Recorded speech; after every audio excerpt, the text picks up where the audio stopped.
हरियाणा में तीसरी बार बनी ट्रिपल इंजन सरकार में शामिल मंत्रियों पर अब सख्ती करने की तैयारी की जा रही है। बीजेपी हाईकमान के आदेश पर सभी मंत्रियों को अपने कामकाज में सुधार लाने और तमाम मंत्रालयों को बेहतर करने के फरमान जारी होने लगे हैं।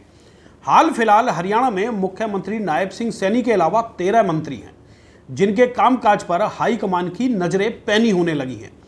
चर्चा है कि इन मंत्रियों पर कभी भी तलवार लटक सकती है। तो चलिए आपको बताते हैं कि आखिर पूरा माजरा है क्या और सरकार में शामिल मंत्रियों के नाम क्या हैं। दोस्तों नमस्कार, मैं हूं संजय कपूर और आप देख रहे हैं सिटी मेल न्यूज। सरकार के अंदर से जो खबरें आ रही हैं उनके अनुसार सभी मंत्रियों पर हाईकमान सख्त होने लगे हैं। दरअसल अधिकांश मंत्रियों के कामकाज की खुफिया जानकारी ऊपर तक पहुंचने लगी है, जिसके बाद से तमाम नजरें इन मंत्रियों की वर्किंग पर है। आपको यह तो पता ही होगा कि बीजेपी में संघ से लेकर संगठन और सरकार में ऐसे तमाम खुफिया सूत्र हैं जिन्हें प्रत्येक राज्य में मंत्रियों पर नजर रखने की जिम्मेदारी है।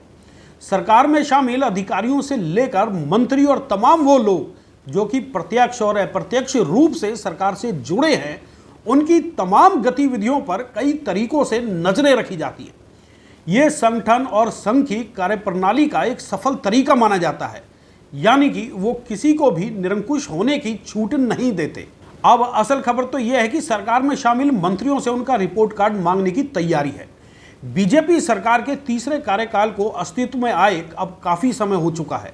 अब इन मंत्रियों का पूरा डाटा उनके रिपोर्ट कार्ड के जरिए इकट्ठा किया जाना है ताकि ये पता चल सके कि इन मंत्रियों ने जनहित के कितने काम किए हैं, उनके काम करने का तरीका कैसा है, जनता से उनका जुड़ाव कितना रहा और उनके क्षेत्र की जनता उनके कार्यों से कितनी संतुष्ट है। इनके अलावा तमाम मंत्रियों के महकमों से संबंधित फीडबैक भी इस रिपोर्ट कार्ड में शामिल होगा। बताया गया है कि इस रिपोर्ट कार्ड की जांच के बाद तय होगा कि किस मंत्री को बनाए रखना है और किसकी छुट्टी की जानी है। हो सकता है कि सरकार में पुराने मंत्रियों की जगह नए मंत्रियों को भी शामिल किया जाए ताकि उन्हें काम करने का मौका मिल सके।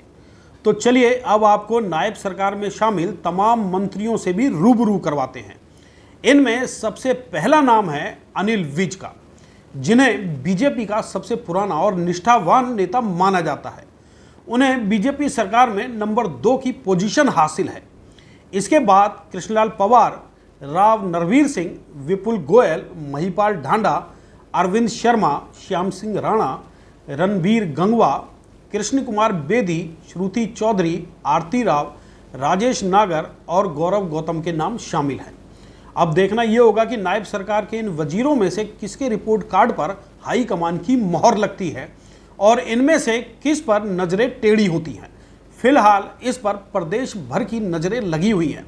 दोस्तों, अब इनमें से किस मंत्री के रिपोर्ट कार्ड को आप बेहतर मानते हैं, इस पर अपने विचार जरूर शेयर करें।